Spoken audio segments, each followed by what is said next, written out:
Welcome back to another exciting video of Falcon Auto and Tech.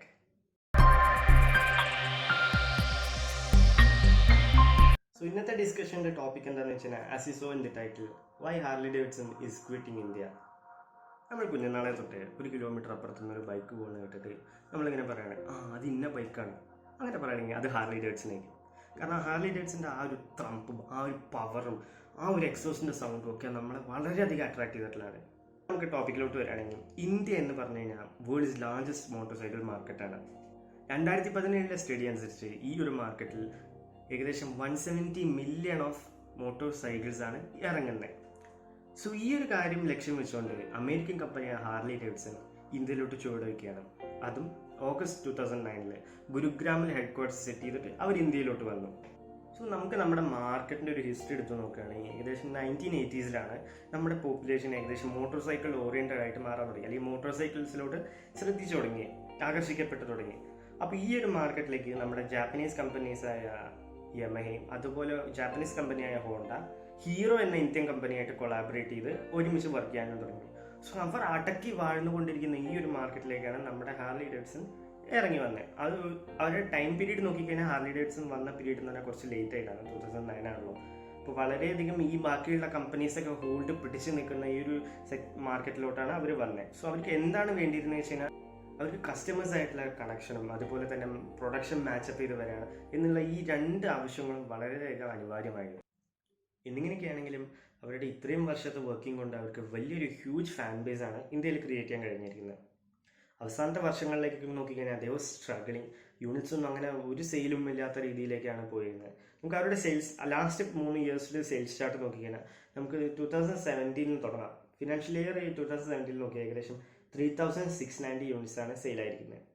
അതേസമയത്ത് 2018 നോക്കിക്കഴിഞ്ഞാൽ അവർക്ക് 3413 ആണ് സെയിലായിരിക്കുന്നത്. എന്ന് വെച്ച് കഴിഞ്ഞാൽ ലാസ്റ്റ് ഇയറിനേക്കാളും 7% ലെസ്സർ. ഇനി 2019 എന്ന ഫിനാൻഷ്യൽ ഇയർ നോക്കിക്കഴിഞ്ഞാൽ നമുക്ക് 2676 യൂണിറ്റ്സ് ആണ് സെയിലായിരിക്കുന്നത്.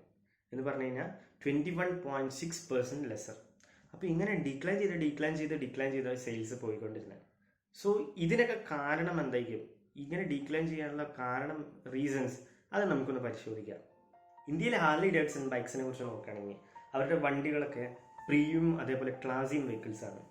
ക്വാളിറ്റി വൈസ് അവർ ഒരു രീതിയിലും കോംപ്രമൈസ് വരുത്തിയിട്ടില്ല. സോ അതുകൊണ്ട് തന്നെ നാച്ചുറലി ഈ വെഹിക്കിൾസ് ഒക്കെ എക്സ്പെൻസീവ് ആവും. സ്റ്റഡി പറയുന്ന ഏകദേശം 95% of Indian customers can't afford this vehicle എന്നാണ്. ഈ ഒരു വെഹിക്കിൾ കോസ്റ്റിൽ നോക്കിക്കഴിഞ്ഞാൽ they are very much costly in terms of maintenance and buying. മൈലേജിൻ്റെ ഫിഗേഴ്സ് എടുത്തു കഴിഞ്ഞാൽ തന്നെ വളരെ ലോ മൈലേജാണ് ഈ കമ്പനിയുടെ വെഹിക്കിൾസ് പ്രൊവൈഡ് ചെയ്യുന്നത്. പിന്നെ ഇവരുടെ ഹാർലി ഡേവിഡ്സൻ്റെ ഏറ്റവും ചീപ്പസ്റ്റ് ഓപ്ഷനായ സ്ട്രീറ്റ് 750 നോക്കിയാൽ തന്നെ അത് പ്രൈസ് ചെയ്തിരിക്കുന്നത് ₹5.80 lakhs. ഇതിൻ്റെ തന്നെ ഈ മാർക്കറ്റിലെ തന്നെ നമ്മുടെ മറ്റു കോമ്പറ്റീറ്റേഴ്സായ റോയൽ എൻഫീൽഡ് പ്രൊവൈഡ് ചെയ്തിരിക്കുന്നത് മച്ച് ചീപ്പർ ഓപ്ഷൻസ് ആണ്. അവരുടെ ക്ലാസിക് 350 എന്ന് പറഞ്ഞാൽ ആവറേജ് സെല്ലിംഗ് ബൈക്കാണ്. ആ സെല്ലിംഗ് ബൈക്കിന് അവർ ഇട്ടിരിക്കുന്ന പ്രൈസ് എന്ന് പറഞ്ഞാൽ 1.9 lakhs ആണ്. And they provides mileage which is much more efficient than the Harley Davidson bikes.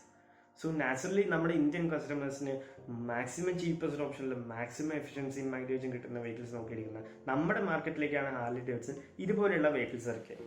പിന്നെ another factor that made Harley Davidson struggle is tax. അവർക്ക് ഏകദേശം ഇമ്പോർട്ട് ഡ്യൂട്ടി ആയിട്ട് അവർക്ക് വരുന്നത് ഏകദേശം 50% ആണ്. നമ്മൾ ശ്രദ്ധിക്കേണ്ട മറ്റൊരു പോയിന്റാണ് നമ്മുടെ നെയ്ബറിംഗ് കൺട്രിയായ ചൈനയിലൊക്കെ ഹാർലി ഡേവിഡ്സൺ എന്ന നല്ലൊരു ഹോൾഡാണ് കിട്ടിയിരിക്കുന്നത്. അവിടെ ടാക്സ് ഒന്നും ഇല്ല, അതുകൊണ്ട് തന്നെ അവർക്ക് അവരുടെ മാർക്കറ്റിൽ വളരെയധികം ഹോൾഡ് കിട്ടിയിട്ടുണ്ട്. നല്ല ഗ്രോത്ത്, സെയിൽസിൽ നല്ല ഗ്രോത്താണ് അവിടെ കാണുന്നത്. നമ്മുടെ കൺട്രിയിലാണെങ്കിൽ ടാക്സ് ആണ് ഒരു one of the main issue. കഴിഞ്ഞ ഈ ഒരു 50%-ലോട്ട് കുറച്ച് തന്നെ മോദിയും ട്രംപുമായിട്ടുള്ള ഒരു നെഗോസിയേഷൻ്റെ ഭാഗമായിട്ടാണ്. അതുകൂടാതെ ഇന്റേണലി കുറേ നെഗോസിയേഷൻ നടത്തിയെന്നാണ് ക്ലെയിം ചെയ്യുന്നത്. പക്ഷെ അതൊന്നും അങ്ങനെ റിസൾട്ടൊന്നും ഉണ്ടായിട്ടില്ല.